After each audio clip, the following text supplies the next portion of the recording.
Hey, this is Isaac. I'm gonna try and do this in under 3 minutes here. Um, I just I just want to explain why I'm not voting yes or no, and I know that a non-vote means a no vote. I didn't make that rule up. It's not some contract that I wrote up or that I signed or that I agreed to. So I'm not going to be held responsible because someone else made a rule up. Oh, you have to do this or you have to do this.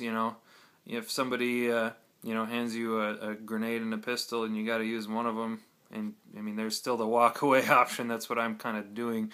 Um, if you're a Christian or you're just a plain old conservative, whatever, and you want to enforce your morality and you want to use the tool of the state to do that, I just want you to encourage. I just want to encourage you to think about other issues like, um, you know, like smoking tobacco or drinking or something like that. And yeah, there's age limits imposed, and yeah, the state is involved in that.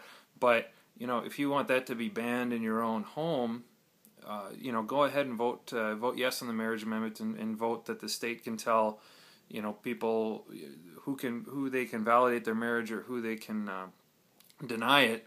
Um, I find it really weird that Christians are using the state to try and tell other people what to do when it comes to Second Amendment rights, or it comes to um, abortion or anything else. They want the liberty to work their morality out on their own, and yet they're willing to impose their will on everyone else. And I don't know.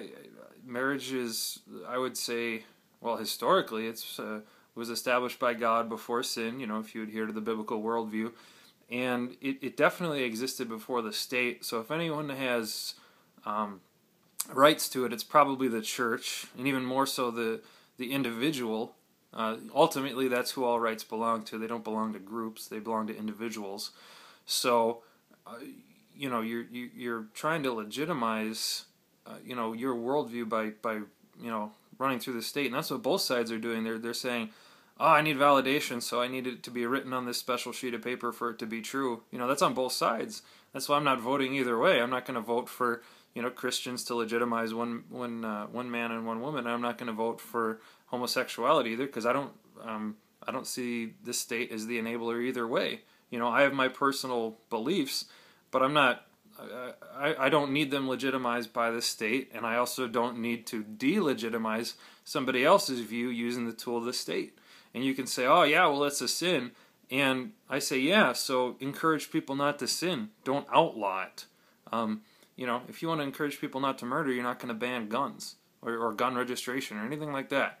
There are different tools to use. You don't need to use the state to put your worldview out there. I mean, hopefully you can explain it in a rational enough way where people are going to listen to you. And if that doesn't work, you can just vote.